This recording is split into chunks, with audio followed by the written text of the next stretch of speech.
اعوذ باللہ من الشیطان الرجیم بسم اللہ الرحمن الرحیم۔ حضور اکرم صلی اللہ علیہ وآلہ وسلم کا فرمان ہے کہ روزہ دار کے منہ کی بو شام کے وقت اللہ تعالیٰ کے نزدیک مشک کی بو سے بھی افضل ترین ہے۔ سبحان اللہ، کیا فضیلت ہے ماہ رمضان کی۔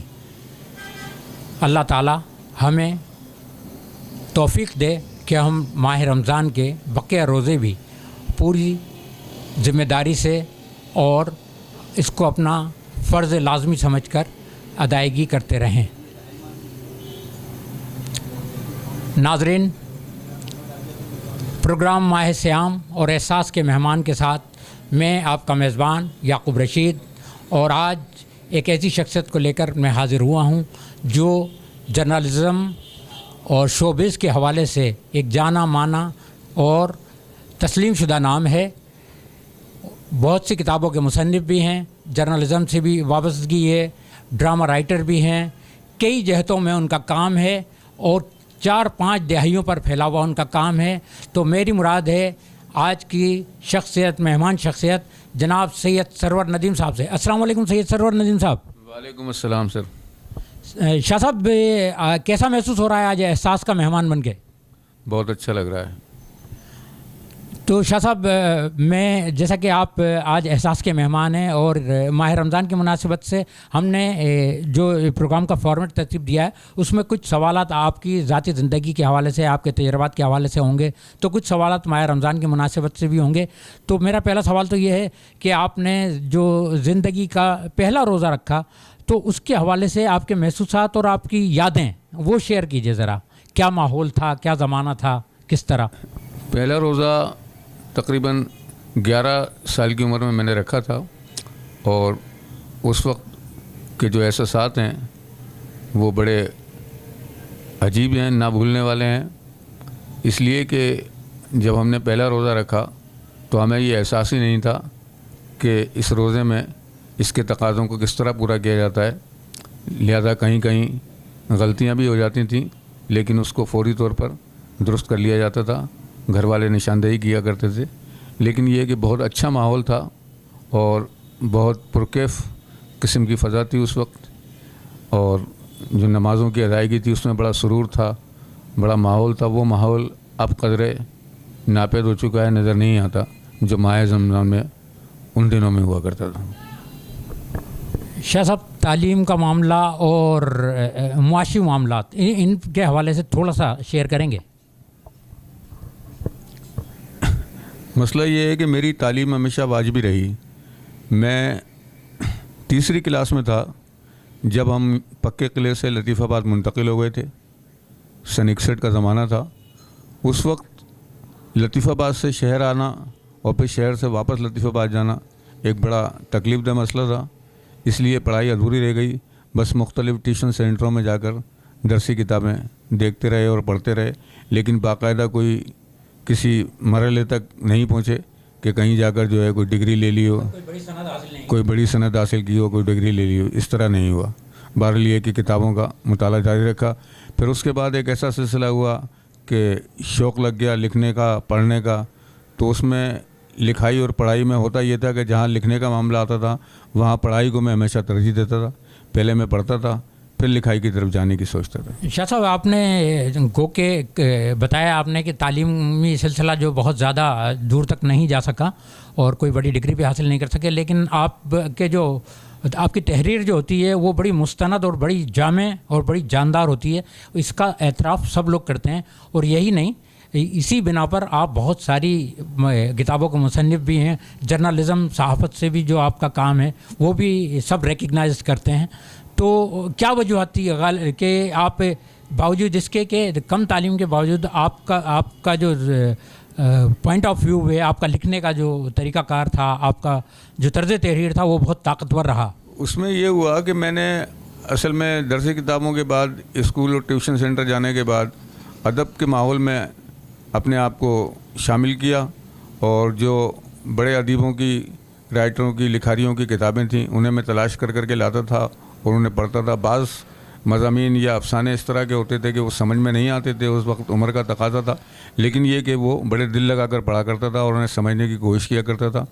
اور جہاں تک جرنلزم کا تعلق ہے تو اخبارات کا شوق مجھے بچپن سے تھا پڑھنے کا. اخبارات اصل میں والد صاحب اخبار فروشی کیا کرتے تھے تو گھر میں اخبار بہت سارے ہوتے تھے، ان اخبارات کو میں پڑھتا تھا اور پھر گھر میں بیٹھ کر ہی جو ہے جعلی ڈمی اخبار بنایا کرتا تھا اور اس کی خبریں جو ہے اپنے ہاتھ سے لکھا کرتا تھا اور پھر لوگوں میں اسی طرح دوستوں میں تقسیم کیا کرتا تھا. تو وہ ایک شوق ہوا کرتا تھا اور اس شوق کی وجہ سے جو ہے آگے چل کر وہ شوق جنون میں تبدیل ہوا. تو پھر لکھنے میں یہی ہوا کہ ہم پہلے لکھتے رہے، پھر کاٹتے رہے، پھر پھاڑتے رہے، لیکن یہ کہ پھر ایک ایسا زمانہ آیا کہ وہ ہم نے لکھنے کے حوالے سے پیسے بھی کمائے اور معاشی مسائل بھی کچھ حل ہوئے ہمارے. اچھا شاہ صاحب، عملی جرنلزم میں کب قدم رکھا؟ ذرا کچھ ابتدائی صورتحال حالات بتائیے. وہ یہ کہ میں اصل میں فلمی جرنلزم کی طرف میرا رجحان ہوا اور میں نے فلمی اخبارات میں مضامین لکھنے شروع کیے. ابتدا میں تو بڑی مایوسی ہوئی، نہیں چھپتے تھے مضامین، لیکن اس کے بعد پھر ایسا وقت آیا کہ مضامین چھپنے لگے اور بہت تواتر کے ساتھ چھپے. میں ورکنگ جرنلزم کی طرف آنے کا کسی قسم کا کوئی خیال بھی نہیں تھا اور نہ میں اس کی جزیات سے واقف تھا کہ ورکنگ جرنلزم میں کس طرح کا کام ہوتا ہے، کیا کیا جاتا ہے. بس یہ کہ مضمون نگاری کرتے تھے، فلمی اخبارات میں لکھتے تھے. اچانک ہوا یہ کہ حب بلوچستان سے ایک روزنامہ نکلنا شروع ہوا. تو میرے بھانجے ہیں، ان کے پاس اس کی ایجنسی تھی، وہ میرے پاس آئے، انہوں نے کہا کہ ماموں اخبار میں نمائندگی کرو گے؟ میں نے کہا ہاں کر لیں گے. کہنے لگا چلو میرے ساتھ. وہ مجھے کراچی لے گئے. اس دن وہاں اس اخبار کی ابتدائی تقریب تھی، اکبر بکری صاحب اس میں مہمان خصوصی تھے. تقریب ختم ہوئی، ہم دفتر پہنچے، انہوں نے میرا تعارف کرایا. تو جو ڈیسک پر کام کر رہے تھے، انچارج تھے سرکار صاحب، انہوں نے مجھ سے پوچھا پہلے کہیں کام کیا ہے؟ میں نے کہا نہیں صاحب، میں نے ورکنگ جرنلزم تو نہیں کی کبھی بھی. کہنے لگے اچھا. وہ کچھ دیر کے لیے رکے، پھر انہوں نے ایک کاغذ میرے سامنے رکھا، اس میں 2-4 لائنیں لکھی ہوئی تھیں. انہوں نے کہا اس میں سے آپ ایسا کریں فالتو لائن نکال دیں. تو وہ جملہ تھا مظاہرین نے ہاتھوں میں پلے کارڈ اٹھا رکھے تھے. میں نے بہت دیر تک اس کو سمجھا، اس کے بعد پھر میں نے ہاتھوں میں جو لفظ تھا وہ نکال لیے، ڈیلیٹ کر دیا. تو جملہ ہو گیا مظاہرین نے پلے کارڈ اٹھا رکھے تھے. اور میں نے کہا یہ سیدھی سی بات ہے، وہ ہاتھوں میں اٹھائیں گے، پیروں میں تو اٹھانے سے اضافی ہے. تو انہوں نے کہا ٹھیک ہے آپ جائیں حیدرآباد اور کام شروع کر دیں. جب میں حیدرآباد آیا تو مجھے بڑی دقت کا سامنا کرنا پڑا. پریس کلب میں عجیب ماحول تھا، لوگ ہاتھ ملانے سے کتراتے تھے، بات کرنے سے کتراتے تھے. خبریں کہاں سے ملیں گی، کس طرح جائیں گی، کس طرح خبروں کو جمع کیا جائے گا. کون سے سن کی بات ہے تقریباً؟ یہ تقریباً ہے 88 کی بات، 88 کی بات. اس کے بعد پھر میں نے آہستہ آہستہ، ہمارے ایک دوست تھے اشرف بلوچ صاحب، وہ پہلے کسی زمانے میں ڈراموں کی دنیا میں ہمارے ساتھی تھے، پھر وہ کسی اخبار میں کرائم رپورٹر بن گئے تھے، ان سے میری واقفیت ہوئی. وہ مجھے SSP آفس لے گئے، وہاں DIB آفس میں ایک صاحب ہوا کرتے تھے، ان سے میرا تعارف کرایا. وہاں سے مجھے کرائم کی خبریں ملنے لگیں. پھر میں ایک ادارہ ہوتا تھا ٹیلیکس، ہم ٹیلیکس سے پہنچے، پھر وہاں سے خبریں بھیجنا شروع کرتے تھے. لوگ سارے صحافی بیٹھے ہوئے تھے، ہم نے بھی کوشش کی کہ وہاں سے خبریں بھیجنے کی، تو ہم وہاں سے خبریں بھیج دیا کرتے تھے. وہ خبریں لگ جایا کرتی تھیں. تھوڑا بہت اس کے اندر رد و بدل ہوتا تھا یا اسے تصحیح کرنی ہوتی تھی، تو وہ کراچی میں سرکار صاحب بڑی شفقت کا مظاہرہ کرتے تھے، وہ کر دیا کرتے تھے. یوں 12 سال تک میں اس اخبار میں بیورو چیف رہا. اس کے بعد پھر دوسرے مختلف روزناموں میں، قومی اخبار میں کام کیا، جرأت میں کام کیا اور دیگر اخباروں میں کام کرتا رہا. یہ ہوا. اچھا صاحب، شوبز سے جو وابستگی ہے، اسٹیج سے، تھیٹر سے وابستگی کے کیا اسباب و عوامل تھے؟ آپ ایک طرف تو جرنلزم کرنے کے شائق تھے، تو دوسری جانب آپ تھیٹر سے بھی آپ نے ایک مستقل جو ہے تعلق اختیار کیا. تو اس کے عوامل کیا تھے؟ آپ نے کیوں کر ایک ہی وقت میں ایک ہی کشتی، یوں کہیں کہ آپ 2 کشتیوں میں قدم رکھا؟ اصل میں شام میں ہماری کچھ دوستوں کے ساتھ بیٹھک ہوا کرتی تھی.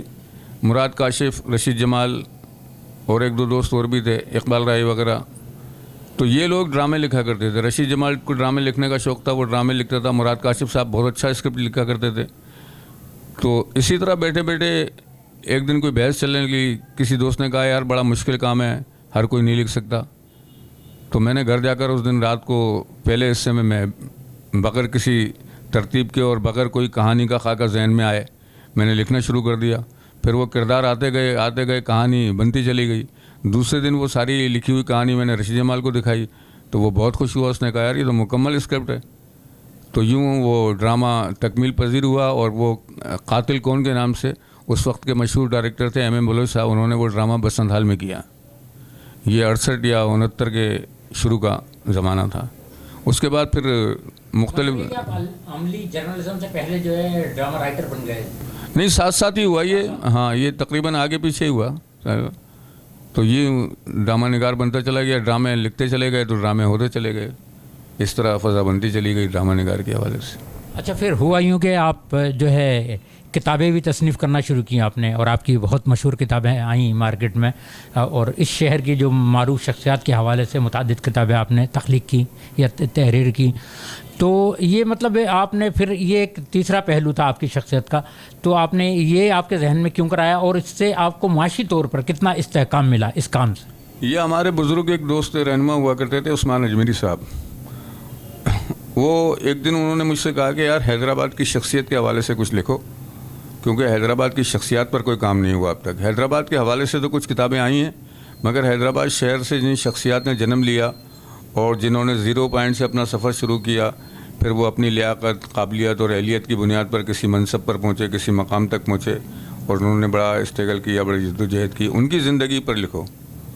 آئیڈیا میرے ذہن میں آیا، بات اچھی تھی ان کی. میں نے کام شروع کیا. ابتدا میں تو خاصی تکالیف ہوئی.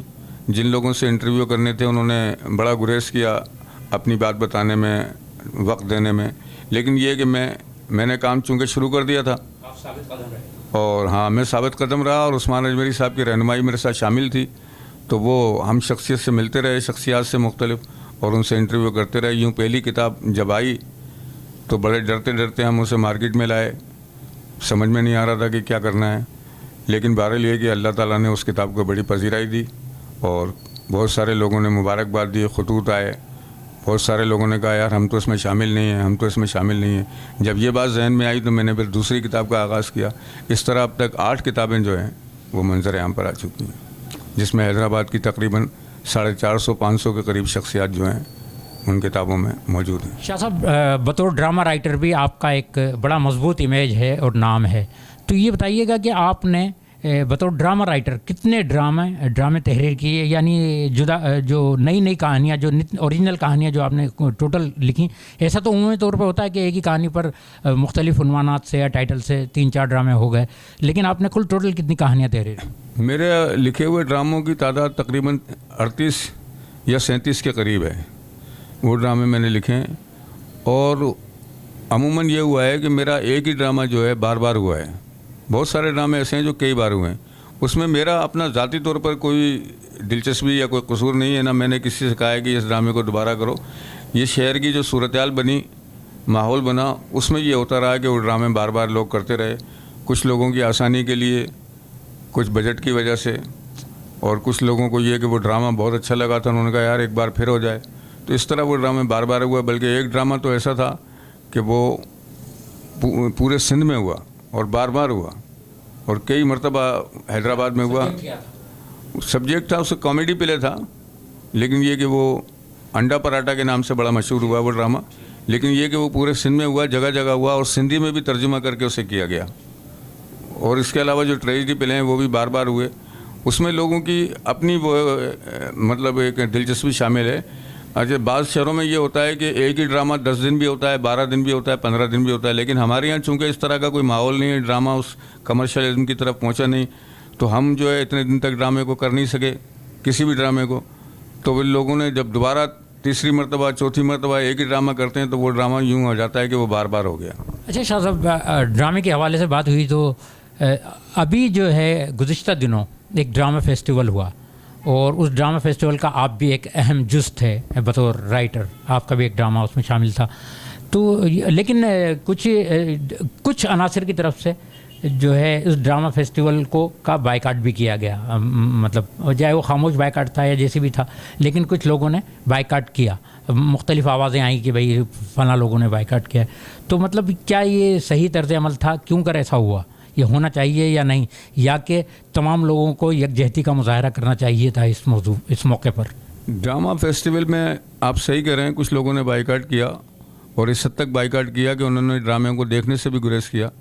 میں نہیں سمجھتا کہ انہیں ایسا کرنا چاہیے تھا، ایسا قطعاً نہیں کرنا چاہیے تھا. اس لیے کہ ڈرامے نے کیا بگاڑا ہے.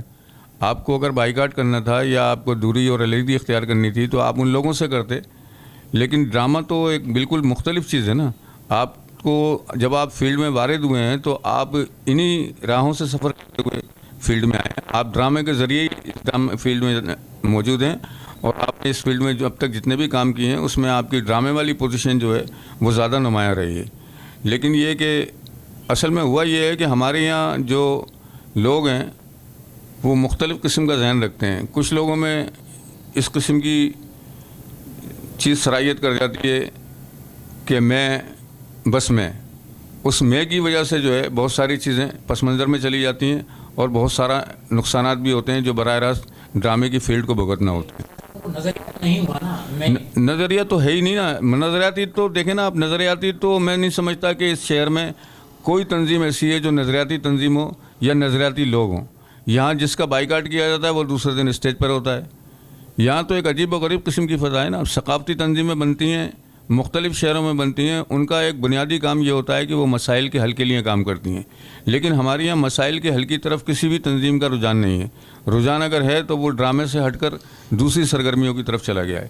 ان سرگرمیوں کی وجہ سے ڈرامے کو بہت شدید نقصان پہنچ رہا ہے اور پہنچ چکا ہے. اور اب ڈرامہ, اصل ڈرامہ جو ہے اب شہر میں خواب و خیال رہ گیا ہے. وہی ڈرامے جو ہے شہر میں نظر آتے ہیں جو ناپا کی طرف سے ہوتے ہیں یا کلچر کی طرف سے ہوتے ہیں. باقی ڈرامے کو اتنا مشکل بنا دیا گیا ہے کہ وہ ڈرامہ اب عام آدمی کے بس کی بات نہیں یا عام فنکار کے بس کی بات نہیں کہ وہ ڈرامے کو پلے کر سکے. شاہ صاحب, آپ نے ناپا اور کلچر کے حوالے سے بھی بات کی, وزارت کلچر کے حوالے سے. تو ابھی گزشتہ دنوں جو ڈرامے فیسٹیول جس کا تذکرہ چلا وہ کراچی آرٹس کونسل کے زیر اہتمام ہوا, پھر اس کے بعد کچھ ڈرامے ناپا یا کلچر کے زیر اہتمام بھی منعقد ہوئے. تو شاہ صاحب آپ کیا سمجھتے ہیں, جیسا کہ اب تک ہمارے یہاں باقاعدہ آرٹس کونسل کا قیام عمل میں نہیں آیا ہے, اطلاعات ہیں کہ باڈی بنا لی گئی ہے اور وہ عملی طور پہ کام شروع کرنے والی ہے, تو اس پر آپ کیا کہیں گے؟ مطلب یہ بہت زیادہ تاخیر نہیں, یہ اتنا بڑا شہر, سندھ کا دوسرا بڑا شہر, اور اسے اب تک ایک لاوارث چھوڑ دیا گیا کلچر کے حوالے سے, اسے سرکاری سرپرستی سے محروم رکھا گیا. آپ اس پر کیا کہیں گے؟ یہ تو اصل میں ابتدا سے ہی ہو رہا ہے نا ہمارے یہاں کہ ہمارے جو لوگ ہیں وہ بالکل ایک کنویں کے مینڈک کی طرح اپنے ہی ارد گرد رہنے والے لوگ ہیں.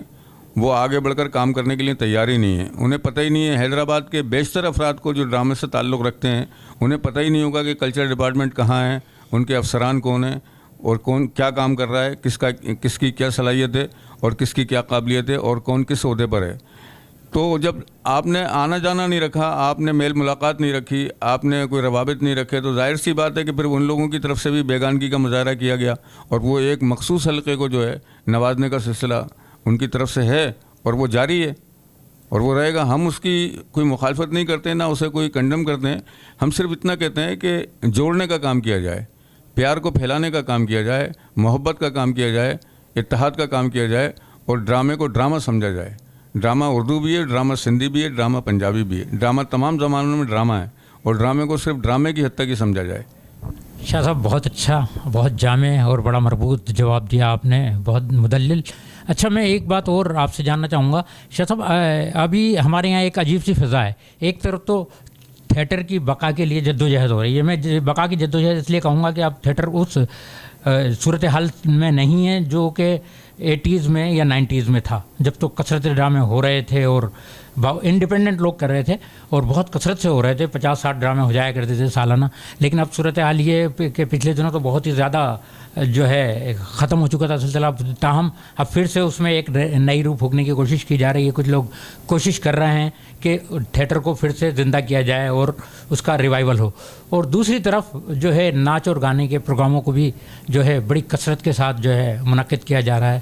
تو کیا آپ سمجھتے ہیں کہ یہ جو ہے تھیٹر کے لیے کام ہونا چاہیے یا یہ ناچ گانوں کی پروموشن کے لیے زیادہ کام ہونا چاہیے؟ جہاں تک اس بات کا تعلق ہے کہ تھیٹر کی بقا کے لیے یا ارتقاء کے لیے کام ہو رہا ہے, میں سمجھ رہا ہوں کہ کام نہیں ہو رہا ہے, ختم نہیں ہو رہا ہے. اس لیے کہ اگر کام ہوتا تو ہمیں کام ہوتا ہوا نظر آتا, کام ہوتا ہوا نظر نہیں آ رہا ہے. جو لوگ تھیٹر کو پروموٹ کر سکتے ہیں, جو لوگ تھیٹر کے لیے کام کر سکتے ہیں, یا جو لوگ تھیٹر کے بڑھاوے کے لیے, تھیٹر کو ترقی دینے کے لیے آگے آ سکتے ہیں, انہوں نے اپنی ترجیحات تبدیل کر لی ہیں. ان کے ذہنوں میں تھیٹر کا نام و نشان ختم ہو گئے ہیں, وہ ناچ گانوں کی طرف جو ہے ان کے ذہن نکل گئے, اور وہ اس طرف اتنے مشغول ہو گئے ہیں کہ انہیں دوسری کوئی چیز نظر ہی نہیں آتی. جب رجحانات ہی بدل جائیں گے, سوچ اور فکر ہی تبدیل ہو جائے گی, تو پھر تھیٹر کے لیے کیا کام ہوگا؟ میں نے آپ کو بتایا کہ مسائل زیادہ ہیں, ڈرامہ کرنا جو ہے بہت دشوار ہو گیا ہے. اب دیکھیں ایک آڈیٹوریم ہے اس شہر میں, اس کا کرایہ اتنا زیادہ ہے کہ ایک عام آدمی اس کا کرایہ دیتے ہوئے گھبراتا ہے. تو یہ تو بالکل معمولی سا مسئلہ ہے نا کہ شہر کے چند افراد اگر جو ڈرامے کی ترقی چاہتے ہیں وہ باقاعدہ کلچر ڈپارٹمنٹ سے بات کر کے اس کے کرائے میں کمی تو کروا سکتے ہیں نا. یہ کام تو کروا سکتے ہیں. جو دیگر مسائل ہیں ان کو بھی حل کروا سکتے ہیں. جب مسائل حل ہوں گے تو ڈرامہ سستا ہوگا. جب ڈرامہ سستا ہوگا تو ڈرامہ تواتر کے ساتھ ہوگا, یقیناً ہوگا. شاہ صاحب, آپ ایک معتبر رائٹر ہیں اور بڑا نام ہے آپ کا ڈرامہ رائٹنگ کے حوالے سے.